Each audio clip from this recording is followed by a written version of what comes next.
Hello दोस्तों। तो क्या हाल, सब ठीक होंगे। तो अपना जो चल रहा था लेक्चर, इसके पहले अपने डिस्कस कर लिया था इंडेफिनिट टेंस और कंटिन्यूस टेंस के बारे में। और कुछ मैंने आपको वर्ड बताए थे कि कौन सा परमानेंट होता है और कौन सा किस टेंस के लिए कंटिन्यूस होता है। जैसे नाउ वगैरह, नाउ ए डेज, इस टाइम की बात कर रहे हैं तो मतलब दिस टाइम, तो इस time, this second, this minute, ये सब कंटिन्यूस टेंस के अंदर मैंने बताए थे आपको। और जबकि मैंने प्रेजेंट इंडेफिनिट के अंदर अपन ने क्या देखा था, उसका जो यूज होता है एक तरह से परमानेंट होता है। कोई काम, किसी काम परमानेंट करते हैं, ठीक है। और जैसे कंटिन्यूस की बात की थी, मतलब कंटिन्यूसली काम कर रहे हैं, ये तो ये सब किस में आते हैं? प्रेजेंट इंडेफिनिट में।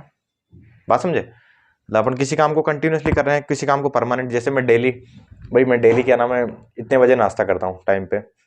और जैसे मैं डेली क्लास लेता हूँ, मान ले कि भाई 3 बजे क्लास, डेली 3 बजे मेरी क्लास होती है कि भाई डेली मेरे को काम करना क्या होता है, 3 बजे क्लास लेना होता है। तो ये मेरा काम क्या हुआ, एक तरह से परमानेंट।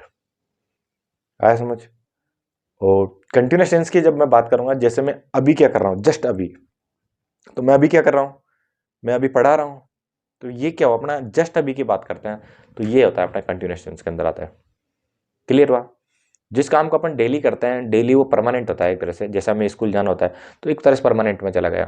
तो जैसे मैंने फ्रिक्वेंट काम की तरफ बताया कि फ्रिक्वेंट काम में होता क्या है एक तरह से, जैसे अपन भाई हर संडे में मूवी देखने जाता हूँ, तो भाई गैप लगता है ना बीच में, कि भाई संडे मतलब उसमें 6 दिन का गैप हो गया, फिर 7वें दिन जब को अपना मूवी देखने जाना होता है। तो ऐसे गैप वाइज जो काम होते हैं वो फ्रिक्वेंट के अंदर आते हैं।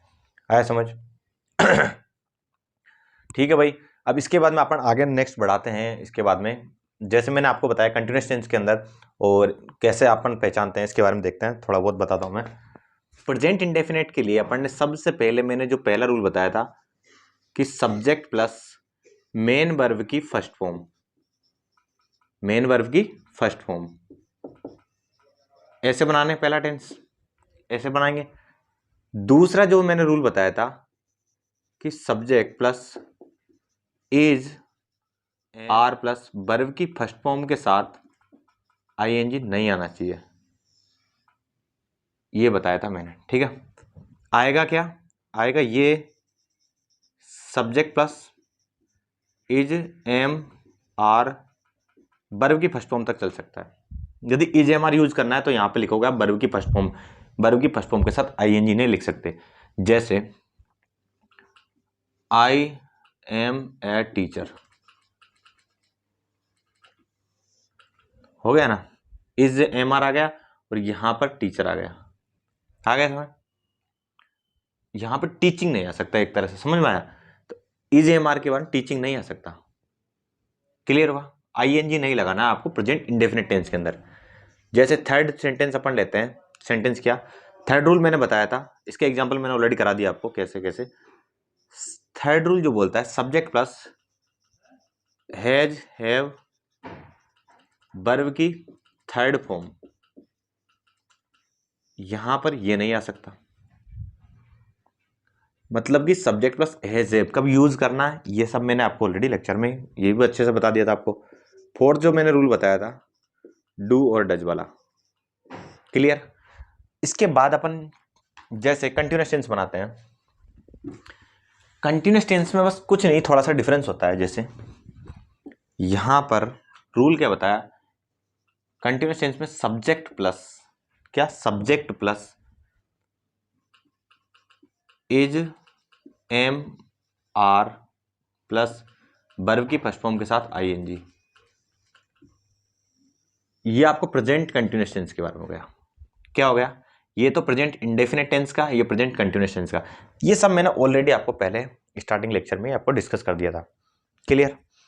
नहीं देखा है तो देख लो। ठीक है, अब इसके बाद अपन बढ़ते हैं आगे के लिए। तो पहले एक क्वेश्चन से शुरुआत कर लेते हैं अपन। कैसे देखते हैं? पहला क्वेश्चन एक क्वेश्चन के साथ करते हैं स्टार्ट। जैसे एग्जाम का क्वेश्चन पूछा हुआ है कि the share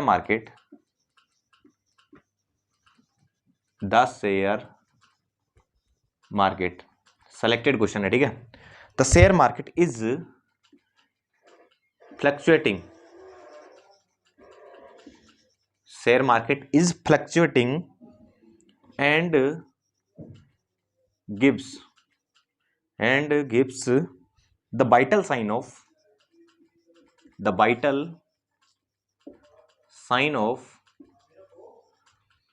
instability all the time, instability all the time. Question देखो बहुत बेहतरीन तरीके से क्वेश्चन है, पीवाईक्यू का क्वेश्चन है।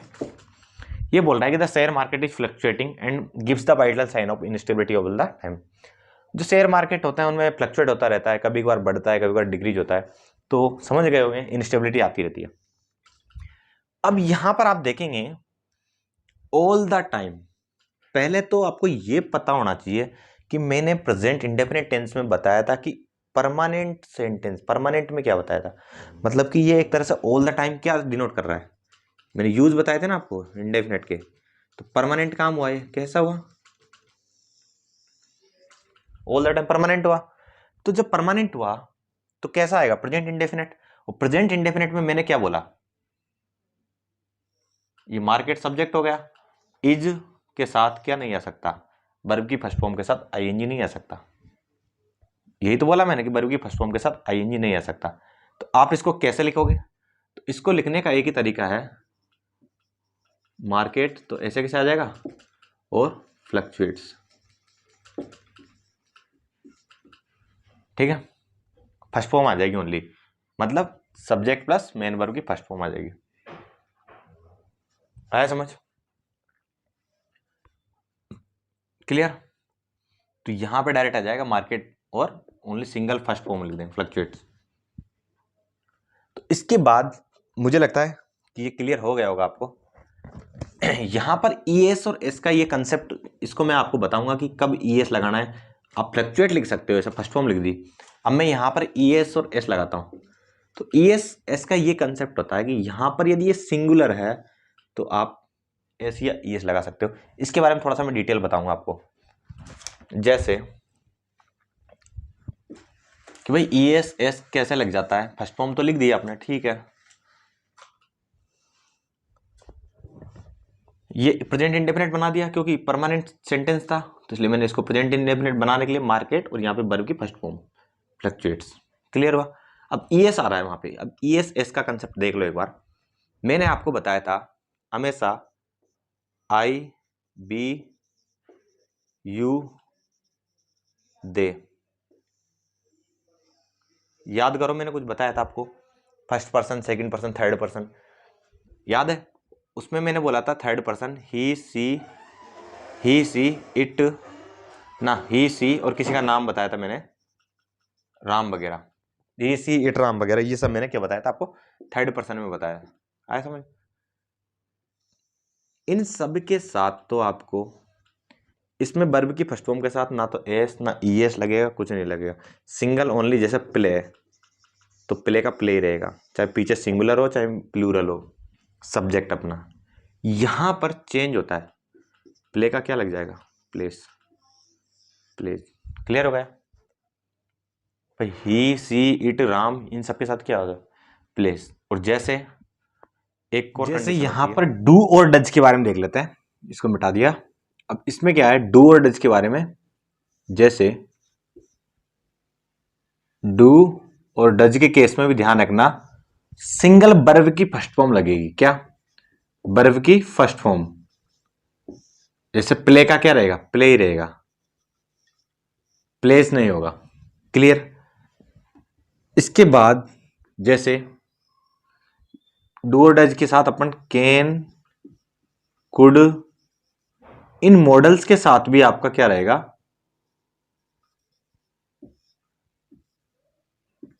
वर्ब की फर्स्ट फॉर्म के साथ सेम टू सेम वर्ब की फर्स्ट फॉर्म होगी, प्ले का प्ले रहेगा। एस वगैरह ईएस वगैरह का ये सब नहीं लगते, कैन कुड मॉडल्स वगैरह में डू और डज के साथ भी आपका ऐसे कैसे कोई चेंज नहीं होगा। तो मुझे लगता है कि आपको एस ईएस का कंसेप्ट आपको एकदम बेहतरीन तरीके से क्लियर हो गया होगा। जो क्वेश्चन था अपना स्टूडेंट फ्लक्चुएटिंग, जो क्वेश्चन था अपना कि मार्केट इज फ्लक्चुएट्स, तो मार्केट इज फ्लक्चुएटिंग का मार्केट फ्लक्चुएट्स हो गया ना, क्योंकि मार्केट यहां पर क्या है, सिंगुलर है, तो अपन उसको चेंज करके लिख सकते हैं, जैसे भाई मार्केट इज फ्लक्चुएटिंग, फ्लक्चुएटिंग, तो इसको अपन क्या लिख दिया, मार्केट फ्लक्चुएट्स, ये लिख दिया भाई।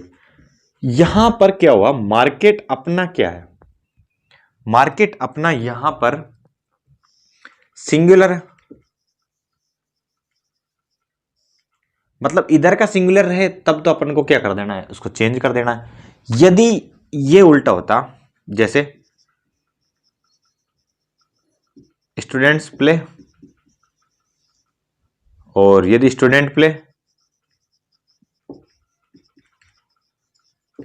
यहां पर प्लूरल है तो यहां पर ऐसे कैसे आ जाएगा, प्ले का प्ले हो जाएगा। यहां पर सिंगुलर है तो ये प्लेस हो जाएगा। बात समझे? तो ऐसे चेंज होते रहते हैं, आया समझे?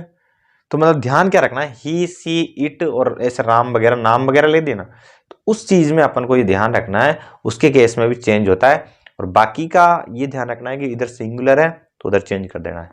और आई बी यू दे वगैरह के वगैरह में आपको ऐसे कैसे रखना है, डू डज कैन कुड वगैरह मॉडल्स वगैरह के साथ भी आपको ऐसे के ऐसे ही रखना है। तो इसके बाद जो अपन, ठीक है, आपका एक छोटा सा डाउट इसको मैंने अच्छे से क्लियर कर दिया। ये वैसे छोटी क्लासों में बता दिया जाता है, समझ में आया? तो 6, 7, 8 में आपको पढ़ा दिया जाता है, तो मैंने इतना ठीक है, फिर भी मैंने कंसेप्ट इसको आपको बेहतरीन तरीके से क्लियर कर दिया। अब भाई जो नेक्स्ट अपन जो टॉपिक पढ़ने वाले हैं, आज का जो मेन फोकस होगा अपना, ऐसे मैंने एक ये लाइन ड्रॉ की, आप देखेंगे कैसे चलता है ड्यूरेशन, पास्ट प्रेजेंट में अपन जी रहे थे और फ्यूचर में पता नहीं क्या होने वाला है। यही 3 लाइन होती है अपनी, पास्ट प्रेजेंट और फ्यूचर। अब जैसे मान लिया मैंने प्रेजेंट में मैं अभी क्या कर रहा हूं, जैसे अभी बज रहे हैं रात के 11, रात के, ठीक है 11 बजे। तो अभी प्रेजेंट में क्या कर रहा हूं, किसी का मेरे पास फोन आया, ठीक है, तो उसने पूछा कि अभी क्या कर रहे हो, तो मैं यही बोलूंगा कि मैं अभी पढ़ा रहा हूं। क्या करूंगा, मैं अभी पढ़ा रहा हूं, है समझ?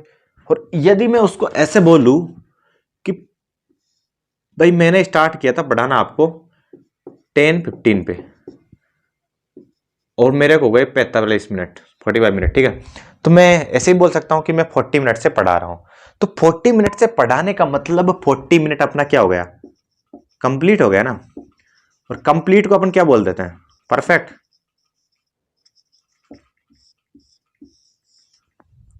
परफेक्ट बोल देते हैं। और यहां पर अभी पढ़ाने का काम 45 मिनट का तो कंप्लीट हो गया, जब कि आगे अभी क्या कर रहे हैं, अभी पढ़ ही रहे हैं, पढ़ा ही रहे हैं, तो मतलब ये काम कैसा है अपना, कंटिन्यूस चल रहा है ना एक तरह से, अभी रोका थोड़ी है, पढ़ा ही रहे हैं। तो आज का जो टेंस डिस्कस करने वाले हैं वो कैसा होगा अपना, परफेक्ट कंटिन्यूअस। कैसा होगा, परफेक्ट कंटिन्यूअस के बारे में डिस्कस करेंगे। प्रेजेंट परफेक्ट कंटिन्यूअस टेंस के बारे में आज डिस्कस करने वाले हैं, ठीक है। सॉरी। ठीक है भाई, इसके बारे में अपन डिस्कस करेंगे। जैसे ये तो क्लियर हो गया यहां तक। अब मैं डिस्कस करने से पहले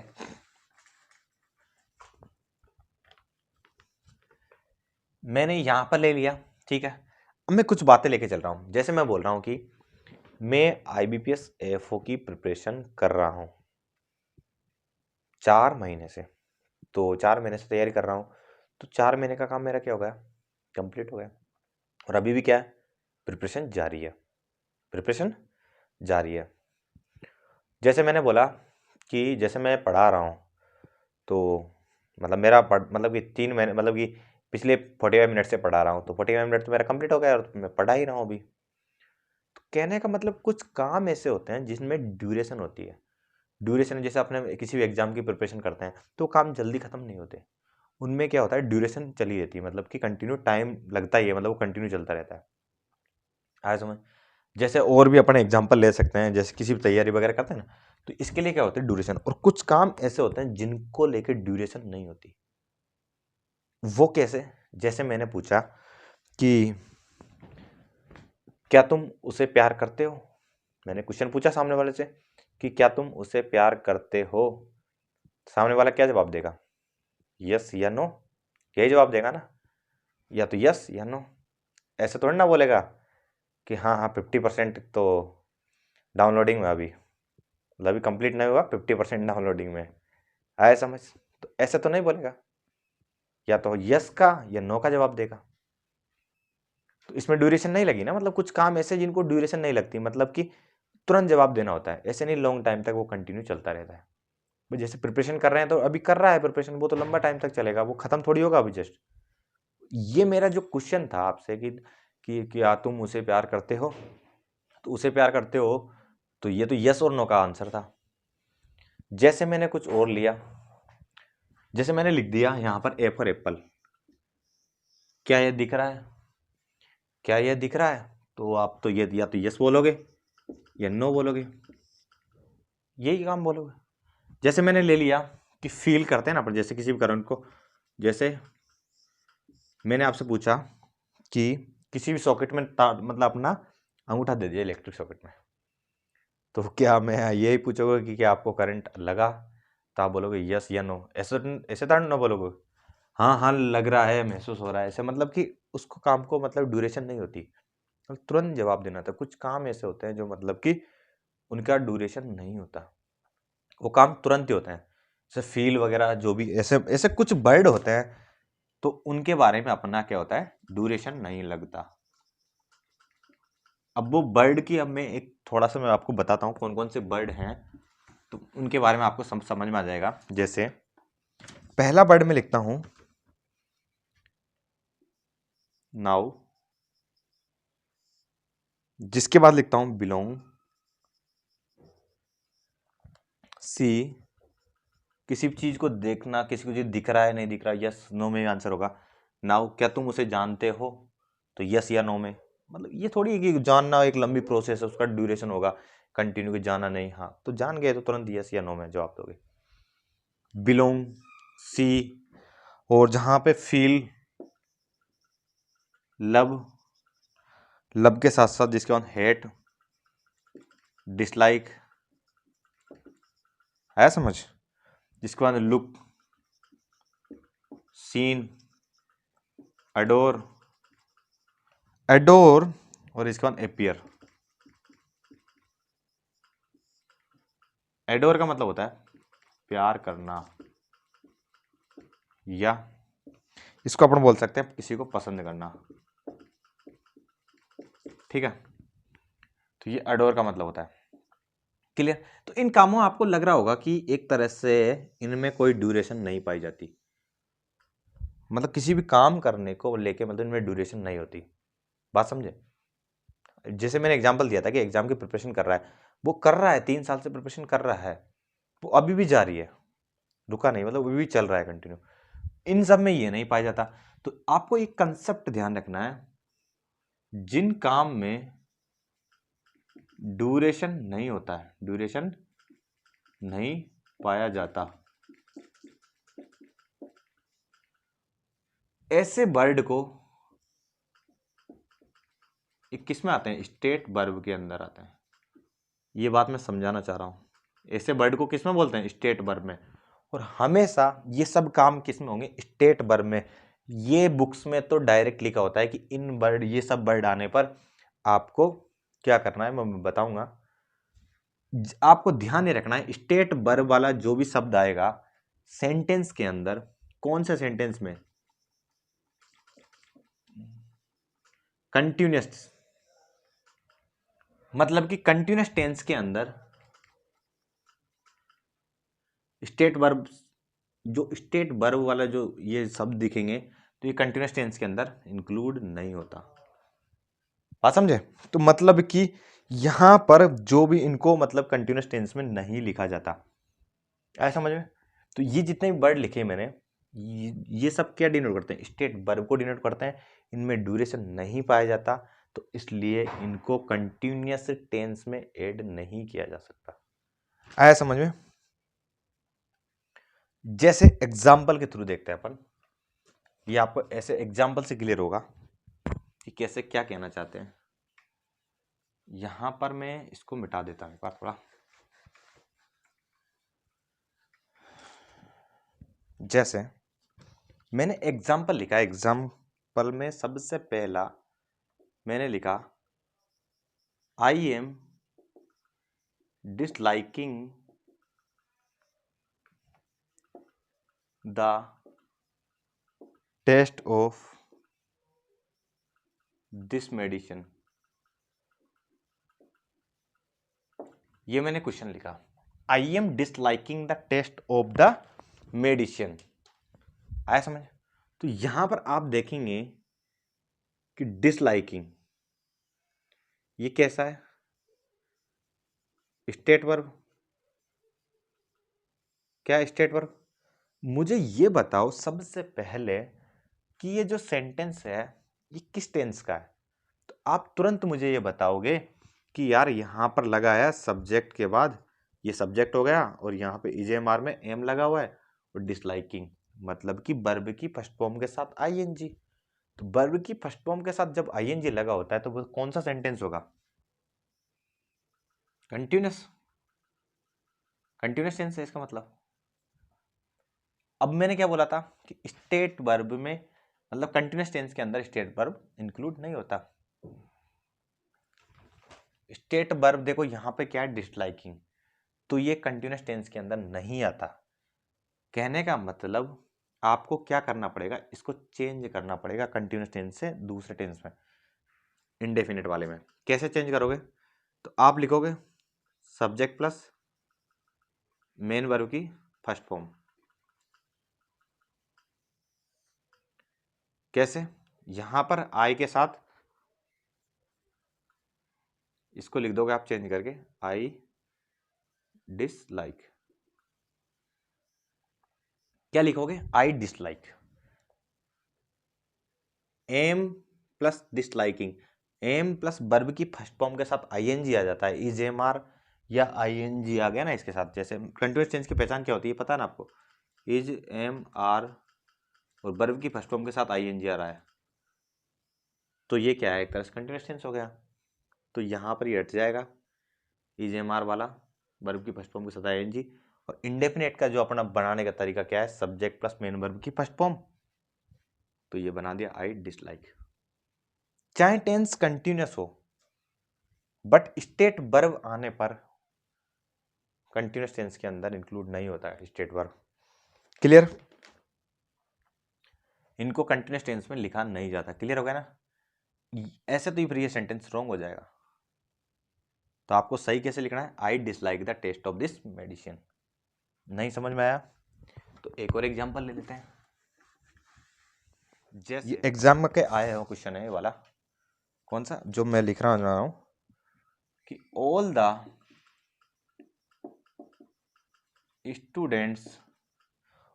स्टूडेंट्स आर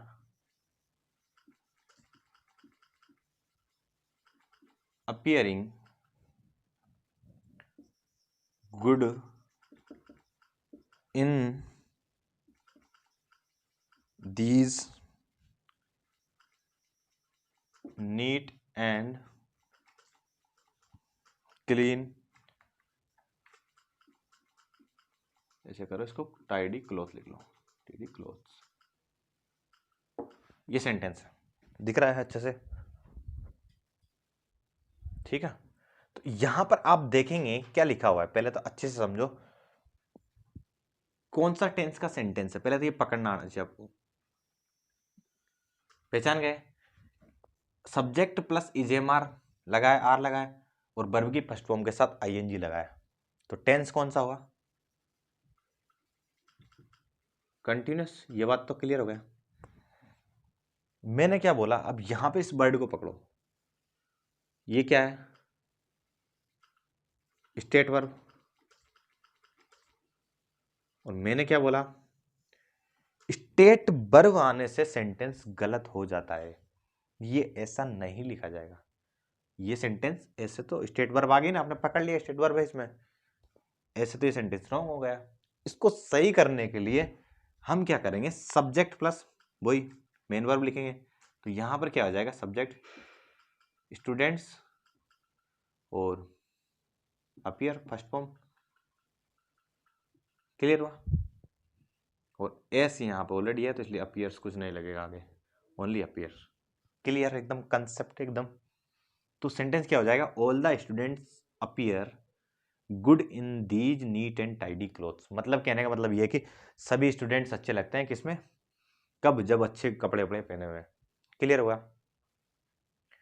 तो यहां तक मुझे लगता है ये समझ में आ गया होगा आपको कंसेप्ट क्या समझाना चाह रहा हूं।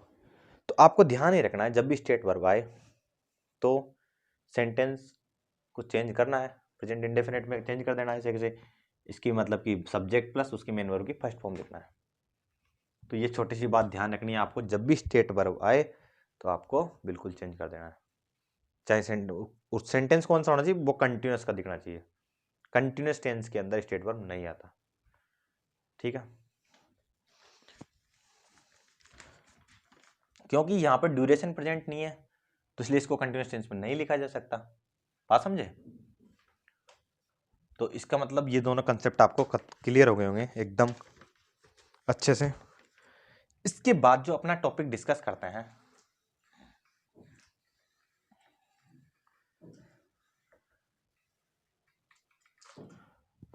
इसके बाद जो अपना टॉपिक आता है वो आता है, जैसे मैंने एक क्वेश्चन है अपना ये, I am hating mathematics now. ये वही क्वेश्चन है। अब आप कर दोगे इसको इजीली इजीली। देखो कैसे, एक बार इसको देखते हैं इस क्वेश्चन को। तो आप इस सेंटेंस को देख के क्या समझे पहले तो, कैसा टेंस है, कंटिन्यूस, क्योंकि सब्जेक्ट ईजीएमआर वही और वर्ब की फर्स्ट फॉर्म के साथ आईएनजी लगा हुआ है। यहां पर आपको क्या दिख रहा है कि सेंटेंस कैसा है भाई, कंटिन्यूस। भाई नाउ, जस्ट नाउ, अभी इससे भी पता लग रहा है कि कंटिन्यूस है, तो इसका मतलब यहाँ भी कंटिन्यूस है, ये भी कंटिन्यूस, तो बिल्कुल सेंटेंस एकदम करेक्ट है। भाई करेक्ट होना चाहिए ना, क्योंकि बस कंटिन्यूस टेंस में लिखा है, आराम से, कोई दिक्कत नहीं। पर ये आपने ध्यान नहीं दिया कि जो हेटिंग है अपना वो क्या है, एक तरह से क्या है, स्टेट वर्ब। भाई सेंटेंस तो आपने देख लिया कि भाई कंटिन्यूस टेंस का, भाई नाउ लिखा हुआ है, नाउ लिखा हुआ है और यहाँ पर दिखा रहा है ईजेएमआर के साथ आईएनजी लिखा हुआ है, तो नाउ दिखा रहा है, तो यहाँ पे कंटिन्यूस टेंस का होगा नाउ, जस्ट अभी। कंटिन्यूस टेंस मैंने क्या बताया कि मैं जस्ट अभी क्या कर रहा हूँ, वही होता ना। तो ये हो गया बिल्कुल कंटिन्यूस टेंस है, पर यहाँ पे स्टेट वर्ब का चक्कर पड़ गया। तो मैंने क्या ध्यान रखना है, अपन ने ध्यान ये रखना है कि टेंस स्टेट, जो भी अपना टेंस होगा कंटिन्यूस टेंस, उसमें स्टेट वर्ब को आने पर अपन चेंज कर देंगे सेंटेंस को। तो क्या हो जाएगा, आई हेट, ये हट जाएगा, आई हेट आ जाएगा, सब्जेक्ट प्लस मेन वर्ब की फर्स्ट फॉर्म आ जाएगी। क्लियर? और फिर जिसके बाद में मैथमेटिक्स नाउ। कोई प्रॉब्लम नहीं है यहाँ पे कि अपन ने इंडेफिनेट मत कर दिया इसको कन्वर्ट, पर यहाँ पे तो नाउ लिखा है, कोई दिक्कत नहीं है, एकदम ये सेंटेंस करेक्ट होगा। ये ध्यान रखना है आपको। वो कंटिन्यूस में आने पर भी अपन स्टेट वर्ब की चलती है, यहाँ पे स्टेट वर्ब दिखते ही टेंस कंटिन्यूस होगा। यदि टेंस कंटिन्यूस है और आपको स्टेट वर्ब दिख जाए, आपको करना क्या है, चेंज करना है सब्जेक्ट प्लस मेन वर्ब की फर्स्ट फॉर्म लगा के। ये अपन ने प्रेजेंट इंडेफिनिट में पढ़ा ही था। तो यहां तक मुझे लगता है क्लियर हो गया होगा आपको। काफी बंदों को दिमाग में ये भी आ रहा होगा कि अपन इसको वैसे लिख सकते हैं ना, I am hate mathematics now, ऐसा लग रहा होगा दिमाग में, I am hate mathematics now. अरे यार यहाँ पे एम इसलिए नहीं आ रहा, एम, पहले मेरे को ये बताओ, कंटिन्यूस टेंस देखने से पहले आप क्या देखते हो, आईएनजी देख के सोचते हो क्या? नहीं, गलत है। ओनली आईएनजी को नहीं देखा जाता। कंटिन्यूस टेंस की पहचान ये होती है, इज एम आर के साथ वर्ब की फर्स्ट फॉर्म प्लस आईएनजी को देखा जाता है, इज एम आर भी देखते हैं साथ में। क्लियर हुआ? तो आप ऐसे नहीं लिख सकते। तो मुझे लग रहा है डाउट मैंने पूरे तरीके से क्लियर कर दिया, मुझे जहां तक लगता है जो डाउट आ सकता था यहां तक क्लियर। इसके बाद जो अपन डिस्कस करने जा रहे हैं, और एक डाउट और आ रहा होगा आपको, जैसे कि यहां पर कुछ वर्ड और लिख सकते हैं ना, जैसे भाई आपने पढ़ा हुआ कि I am understanding mathematics now, understanding, तो ये भी बता सकता ना।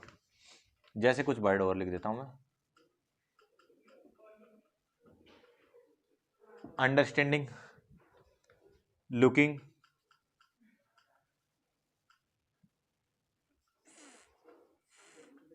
फीलिंग, हियरिंग, इसके बाद में आएगा सीइंग। ये सब भी तो वही है, स्टेट वर्ब का काम कर रहे हैं। एक तरह से आप जैसे भी इनको देखोगे, यदि वर्ड के अंदर, जैसे मेरी बात सुनो, जैसे मैंने लिख दिया आई एम, ओनली लिख दिया मैंने, जैसे आपके साथ आ जाता है I understanding mathematics now, mathematics now. जैसे यहां पर आई अंडरस्टैंडिंग मैथमेटिक्स नाउ ये लिख दिया मैंने, तो इस सेंटेंस को देखकर आप क्या बोलोगे? क्या ये कंटिन्यूअस टेंस है? दिस इज अ रॉन्ग, ये कंटिन्यूअस टेंस नहीं है, क्योंकि यहां पर इजेएमआर तो लिखा ही नहीं मैंने। बात समझे? तो ये कंटिन्यूअस टेंस बनने के लिए यहां पर इजेएमआर आना जरूरी है, तब जाके आप फिर इसको समझोगे कि ये स्टेट वर्ब है, फिर उसको चेंज कर दोगे। क्लियर हुआ? इनके पहले में आपको ये समझ में आ गया, ये भी स्टेट वर्ब में आते हैं। यहां पर मैं आपसे 2 क्वेश्चन पूछता हूं, छोटे छोटे अच्छे क्वेश्चन है। लिखा मैंने द बॉय, आंसर देना, the boy feeling cold came near the girl. समझे? The boy feeling cold near the girl, अच्छा एग्जाम्पल है, समझ गए होंगे। यहां पर क्या लिखा है, इस सेंटेंस को देख के आप देखेंगे, ऐसे एक और सेंटेंस लिख दिया जस्ट मैंने, the surface of feeling hard, ऐसे लिख दिया, the surface is feeling hard. मुझे ये बताओ सेंटेंस दोनों करेक्ट है या रॉन्ग है? आप देखेंगे यहां पे इस सेंटेंस में पाएंगे, सबसे पहले इस सेंटेंस को देखेंगे आप अच्छे से कि the boy feeling cold came near the girl. कैसा लग रहा है सेंटेंस? कंटिन्यूअस? क्या नहीं? ये कंटिन्यूअस नहीं है, क्योंकि इजेएमआर के साथ इजेएमआर तो है ही नहीं इसमें। तो इसका मतलब ये सेंटेंस करेक्ट है। भाई कंटिन्यूअस टेंस होता तो मैं चेंज कर देता फीलिंग को देख के, स्टेट वर्ब को देख के, पर ये कंटिन्यूअस टेंस है क्या? नहीं है, कंटिन्यूअस टेंस नहीं है, क्योंकि यहाँ पे इजेएमआर है नहीं, कंटिन्यूअस टेंस नहीं है। बिल्कुल सही है, तो सेंटेंस ऑलरेडी करेक्ट है, इसमें कोई चेंज करने की जरूरत नहीं है, क्योंकि ये कंटिन्यूअस टेंस सही नहीं, को इजेएमआर आता है यहाँ पे कंटिन्यूअस टेंस होने के लिए, वर्ब की फर्स्ट फॉर्म के साथ तो आईएनजी है, पर इजेएमआर है नहीं है, तो कंटिन्यूअस टेंस नहीं है। तो बिना कुछ चेंज करें, कोई चेंज नहीं करना, स्टेट वर्ब दिखो तो भी चेंज नहीं करना। क्लियर हुआ? यहां पर देखो the surface is feeling hard, समझ गए होंगे ये कैसा है? कंटिन्यूअस टेंस है, और कंटिन्यूअस टेंस दिखा, ये क्या है? ये स्टेट वर्ब है, तो चेंज कर देंगे इसको। चेंज क्या करेंगे? सरफेस फील हार्ड, तो the surface feel hard. Clear हुआ? तो ये आ जाएगा द सरफेस फील हार्ड। आया समझ? तो ये मुझे लगता है अच्छे से बेहतरीन तरीके से क्लियर हो गया होगा। एक और एग्जांपल ले लेता हूं आपको, जो लेटेस्ट में भी पूछा गया था एग्जाम में। वो लेटेस्ट का जो क्वेश्चन था वो बहुत ही जबरदस्त है क्वेश्चन। क्या क्वेश्चन है? इससे कंसेप्ट आपका पूरा कंप्लीट क्लियर हो जाना चाहिए। ई गॉट, यहां पर एक मिनट रुको, he has got a wonderful wonderful memory but now days he is, बहुत शानदार क्वेश्चन है, देखना ये एग्जाम में पूछा हुआ है एकदम। Forgetting even the basic task given to him. पहले तो इसका मतलब समझ लो।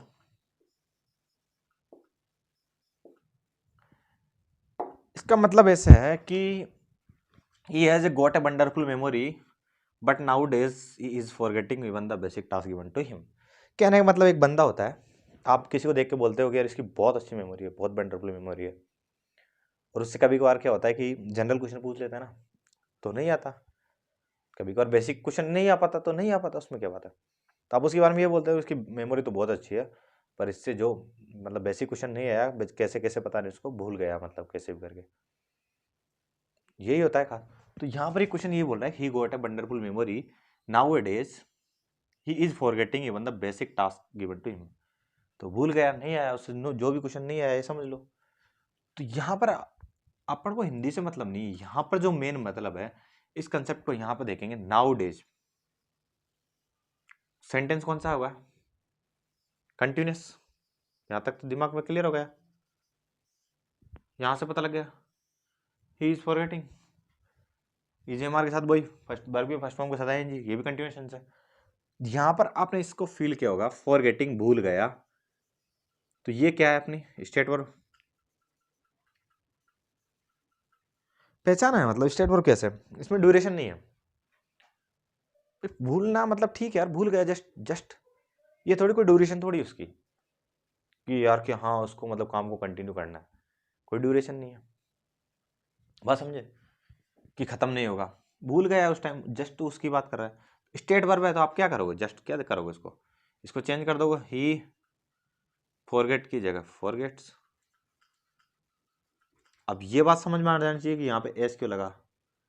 मैंने ऑलरेडी बताया हुआ है, ही सी इट के साथ वर्ब की फर्स्ट फॉर्म, जैसे प्ले का प्लेस लिख दिया, यहाँ पे ही है तो फॉरगेट्स आएगा।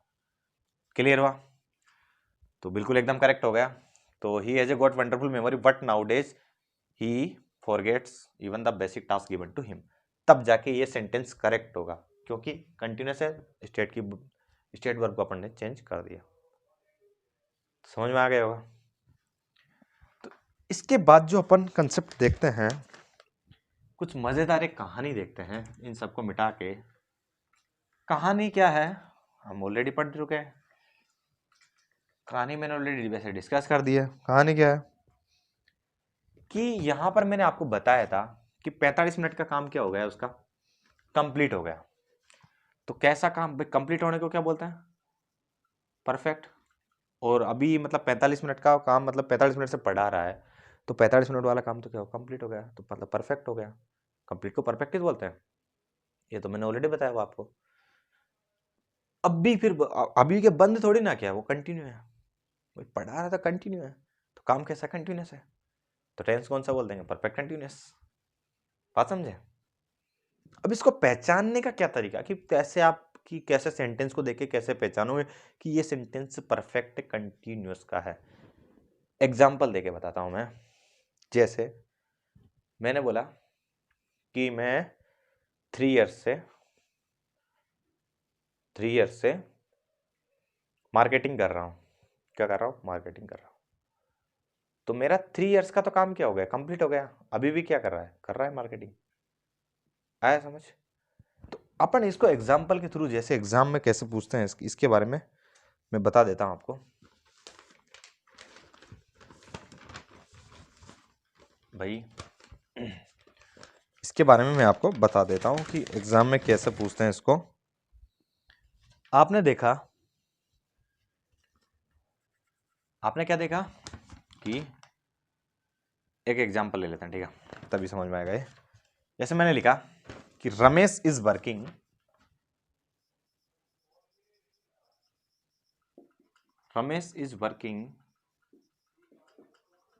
ये सब एग्जाम्पल जो सेलेक्ट करके लिख रहा है, ठीक है। वर्किंग फॉर ए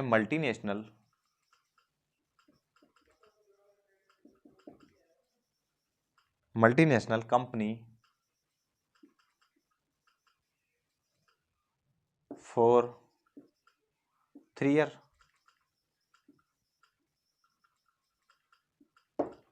ये क्वेश्चन है, रमेश वर्क कर रहा है एक मल्टीनेशनल कंपनी में कब से, 3 साल से। 3 ईयर्स तो कंप्लीट हो गया और अभी भी क्या कर रहा है, वर्किंग कर रहा है। तो सेंटेंस को देख के आप तो पहचान गए होंगे कैसा सेंटेंस है, परफेक्ट कंटिन्यूस का। परफेक्ट कंटिन्यूस का सेंटेंस देख के पहचान तो गए ना, परफेक्ट कंटिन्यूस है, क्योंकि 3 साल वाला काम तो कंप्लीट हो गया और अभी भी क्या कर रहा है, कंपनी में काम कर रहा है, वर्क कर रहा है, तो परफेक्ट कंटिन्यूस है। ये बात क्लियर हुआ। अब मुझे ये बताओ, यहां पर ये जो सेंटेंस लिखा है ये सही लिखा है कि नहीं परफेक्ट कंटिन्यूस में, ये सोचना है पहले। ये ध्यान रखना, ये सेंटेंस रॉन्ग है। आपने पहचाना, ठीक है, आपने इसको पहचाना कि यार बात तो सही कह रहा है, ये किसकी है, सेंटेंस को पहले देख के पहचान लिया कि ये क्या है, बात किसकी कर रहा है, परफेक्ट कंटिन्यूस की। बात किसकी कर रहा है, परफेक्ट कंटिन्यूस की। बट परफेक्ट कंटिन्यूस टेंस बनाने के लिए एक क्या होता है, रूल होता है। वो क्या रूल होता है, वही सब्जेक्ट के साथ हैज, हैव,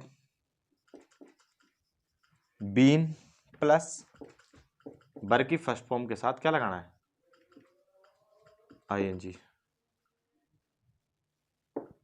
ये क्लियर हुआ, वर्ब की फर्स्ट फॉर्म के साथ क्या लगाना है, आईएनजी।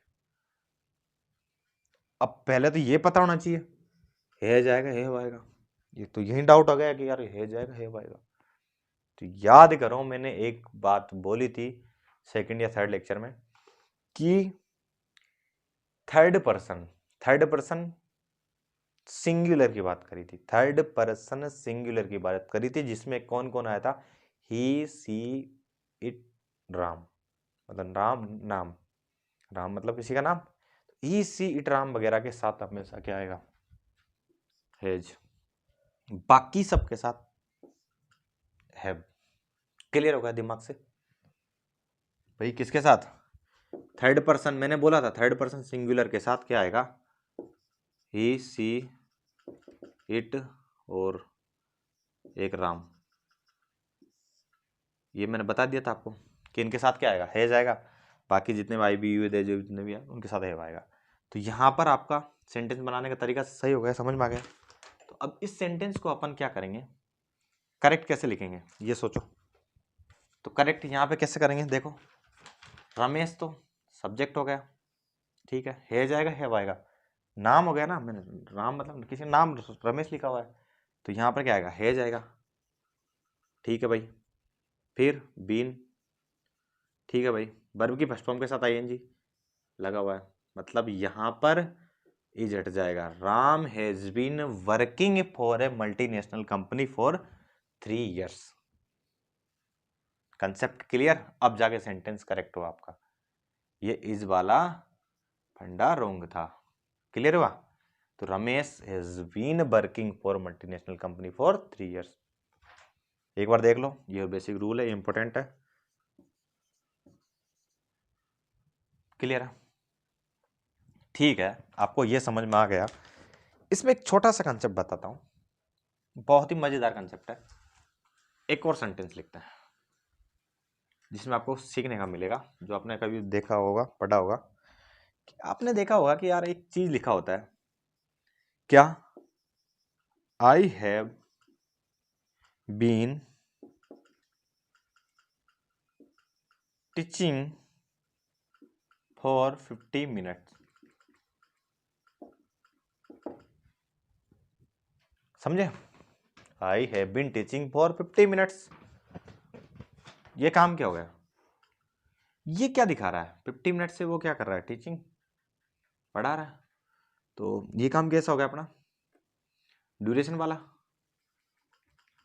काम कैसा हुआ, 50 मिनट क्या ड्यूरेशन शो कर रहा है ना, एक तरह से कितनी देर हो गई, कितनी अवधि हो गई, आया समझ भाई। ये क्या शो कर रहा है, हिंदी में बोलते हैं अवधि बोल दो चलो, या कितनी देर हो गई,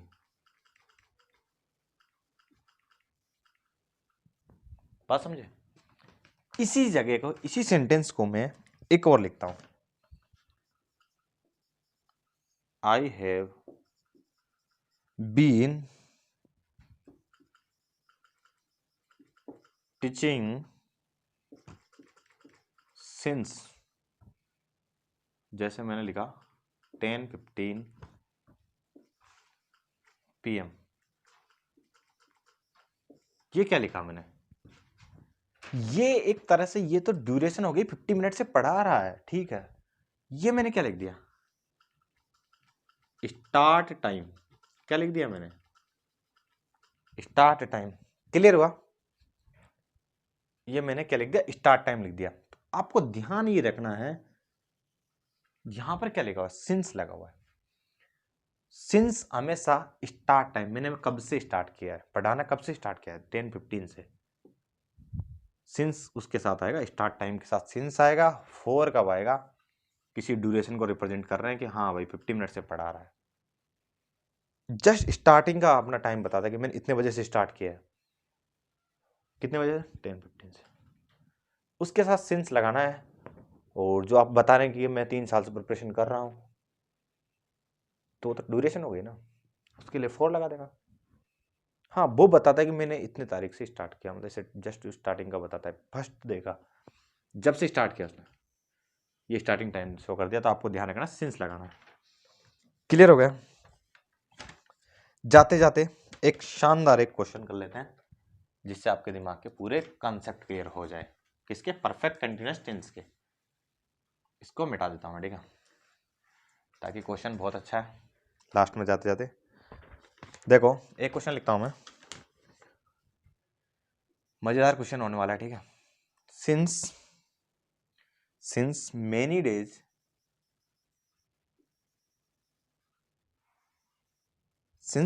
days I am working hard on their project. इसका मतलब तो पता लग गया होगा कि यार आपको क्या कहना चाह रहा है, ठीक है। Since many days I am working hard on this project, मतलब कि वो बहुत बहुत दिनों से काम कर रहा है, बहुत ज़्यादा हार्ड वर्किंग कर रहा है, किस पे? प्रोजेक्ट पे, ठीक है। तो मैंने अब यहाँ पर इस सेंटेंस को देखेंगे, ये क्या लिखा हुआ है? मेनी डेज क्या हुआ है? पहले सोचो, मेनी डेज क्या हुआ? मेनी डेज क्या हुआ? मेनी डेज एक तरह से भाई बहुत दिनों से काम कर रहा है, बहुत दिनों से मतलब कि ये क्या लिखा है? ड्यूरेशन। भाई क्या लिखा हुआ है? ड्यूरेशन। यहाँ पे वर्ब की फर्स्ट फॉर्म के साथ क्या है? ईजेम और सब्जेक्ट प्लस प्लस ईजेम लिखा हुआ है, प्लस आईएनजी लिखा हुआ है वर्ब की फर्स्ट फॉर्म के साथ, ये लिखा हुआ है, ठीक है भाई। अब मुझे ये बताओ, यहाँ पे ड्यूरेशन लिखा हुआ है और यहाँ पर ये लिखा हुआ है सब्जेक्ट प्लस ईजेएमआर के साथ वर्ब की फर्स्ट फॉर्म के साथ आईएनजी। ऑप्शन बताना मेरे को, क्या आएगा इसका करेक्ट? First option. सेंटेंस वैसे तो रॉन्ग है, क्योंकि ड्यूरेशन लिखा है तो कैसा है? परफेक्ट कंटिन्यूअस टेंस का सेंटेंस है, और परफेक्ट कंटिन्यूअस के लिए अपन इसको चेंज करेंगे। अब वो आंसर बताना मेरे को क्या आएगा। Since many days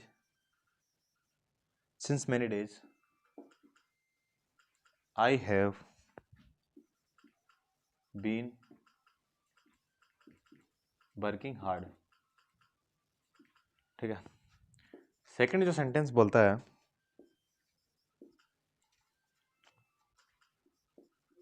for many days I am working hard. Third sentence लिखता हूं मैं, for many days I have been working hard.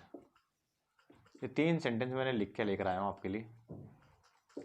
इस क्वेश्चन को देख के आप मुझे ये बताओ, क्या सही, कौन सा सेंटेंस करेक्ट है? आपको समझ तो आ गया होगा कि सेंटेंस कैसा है। सेंटेंस कैसे पहचाना? मेनी डेज से, कि बहुत दिनों से वो काम कर रहा है, किस पे? प्रोजेक्ट पे। तो सेंटेंस तो पहचान में आ गया ना आपको, डेव दिखा दिया ना उसने, कितने दिन से, बहुत दिन से काम कर रहा है। तो सेंटेंस कैसा होगा? इनको देख के समझ लेना कि ये कंटिन्यूअस टेंस है, समझ रहा ना? टेंस कौन सा है? टेंस है कंटिन्यूस पर परफेक्ट कंटिन्यूस, परफेक्ट कंटिन्यूस। ये बात तो क्लियर हो गया। कोई काम तो कर रहा है, ठीक है, वर्किंग हार्ड कर रहा है, अभी भी कर रहा है प्रोजेक्ट पे, ये तो कंटिन्यूस हो गया। बाकी का मेनी डेज मतलब बहुत सारे दिन कंप्लीट कर दिए, तो ये परफेक्ट कंटिन्यूस हो गया। तो टेंस तो समझ में आ गया ना, ठीक है। परफेक्ट कंटिन्यूस टेंस के लिए मैंने आपको याद करो क्या बताया था, subject plus has, have plus been, has have के बाद बीन प्लस वर्ब की फर्स्ट फॉर्म के साथ क्या बताया था, आईएनजी। अब मुझे ये बताओ, मेनी डेज, मेनी डेज बहुत दिन, मतलब कि ये ड्यूरेशन है, बहुत दिन और ड्यूरेशन है, स्टार्ट टाइम थोड़ी दिखा रहा है, ड्यूरेशन है। तो ड्यूरेशन में मैंने क्या बताया, सिंस आएगा, फोर आएगा। याद करो मैंने यहाँ पे सिंस की जगह क्या बताया था, ड्यूरेशन में फोर आएगा। तो मैच करो, ये तो रॉन्ग हो गया, ये तो सेंटेंस ही रॉन्ग हो गया, पहला वाला तो फोर आ रहा है। ठीक है भाई, फोर के दो है ऑप्शन, फोर के दो ऑप्शन है। अब यहाँ पे सेंटेंस को सही करो, ये तो गलत लिखा हुआ है, परफेक्ट कंटिन्यूस से तो बनाओ इसको। आई एम हट जाएगा, क्या आएगा, आई हैव आएगा, एज नहीं आएगा, ये भी पता होना चाहिए, इसी ईट के साथ आता है एज। आई हैव वर्ब की, आई हैव बीन, फिर वर्ब की फर्स्ट फॉर्म क्या हो जाएगी, वर्क, वर्किंग, ठीक है, हार्ड ऑन देयर प्रोजेक्ट। तो I have been working hard on their project, वो आगे लिखा मैंने छोड़ रखा, ठीक है, ठीक है। तो I have been working hard on their project, on their project, on their project लिख लेना, ठीक है। तो सेंटेंस थर्ड नंबर का करेक्ट होगा। तो मुझे लगता है बेहतरीन तरीके से मैंने बहुत ही अच्छा सच्चा आपको एक्सप्लेन करने की पूरी कोशिश की, परफेक्ट कंटिन्यूस टेंस को भी। क्लियर हुआ? तो आज का लेक्चर को कोई डाउट हो, कोई हो, तो आप कमेंट बॉक्स में प्रेस कर दीजिएगा, मैं आपका जल्दी से जल्दी डाउट सोल्व करने की पूरी कोशिश करूँगा। और डाउट से रिलेटेड कोई दिक्कत आए ना, तो उसके लिए आप मुझे भाई आईडी वगैरह पे कर दिया करो, ठीक है, मैसेज वेज मैं तो मैं देख लूँगा, और बाकी कमेंट बॉक्स में कर दिया करो प्रेस, ताकि नेक्स्ट क्लास में आपका डाउट सोल्व करके आपको बता दिया करूँगा, ठीक है। तो मिलते हैं अपन नेक्स्ट वीडियो में, ओके। तो जाते जाते प्यार से बोलते हैं, हंसते रहो, मुस्कुराते रहो, और मिलते हैं नेक्स्ट लेसन में, ठीक है, ओके बाय।